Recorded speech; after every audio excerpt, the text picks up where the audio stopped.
Funky mix. Start sequence. Let's go.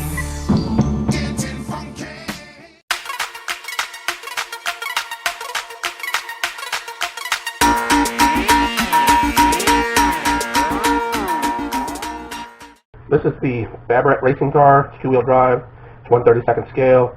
It's got a rechargeable battery. This thing's only about 4 inches, maybe 5 inches long. It's got a whole bunch of little cones there you can set up to race around. This thing on high speed, they say it'll do almost 19 miles an hour. So this thing should move.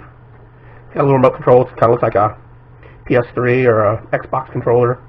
So it'll go forward, backwards. It should go left or right. It also has trim on here.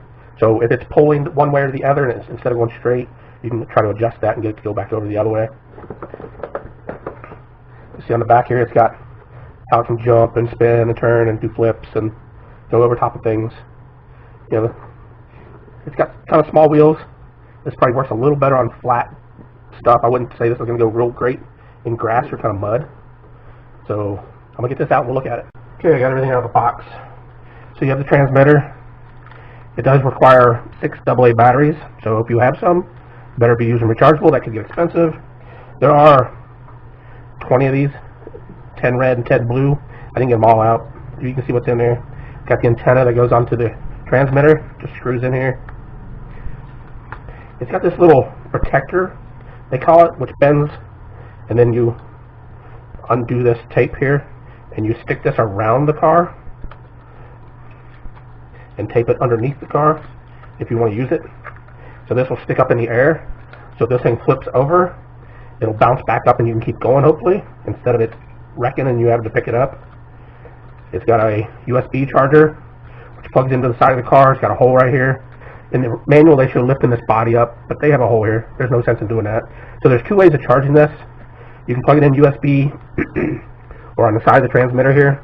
There's another plug that you can plug into the side of here and charge it with, but that will reduce the batteries of the transmitter.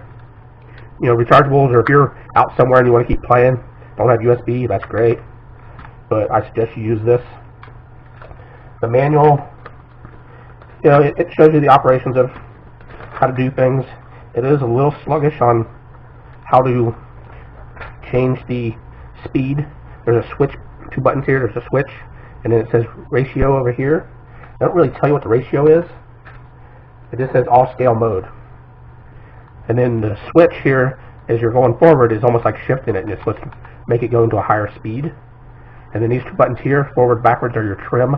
So if this thing's moving all by itself and it shouldn't be, you can push this to try to bring it back where it should be.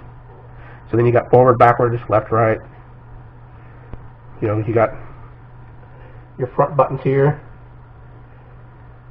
Actually, these are forward, backwards here. Actually, that's a shifting up and down. This is forward, back, left and right, forward, backwards. This is shifting. So now, the switch changes modes, which I thought said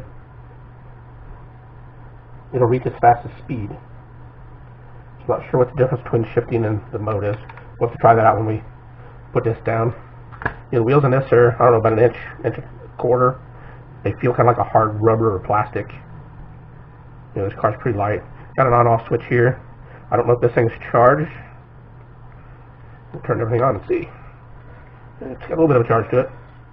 Not a lot, so it moves. So we're going to plug this in and let it charge, and then we'll take it outside or on the floor and see how it runs. And we'll get back on here.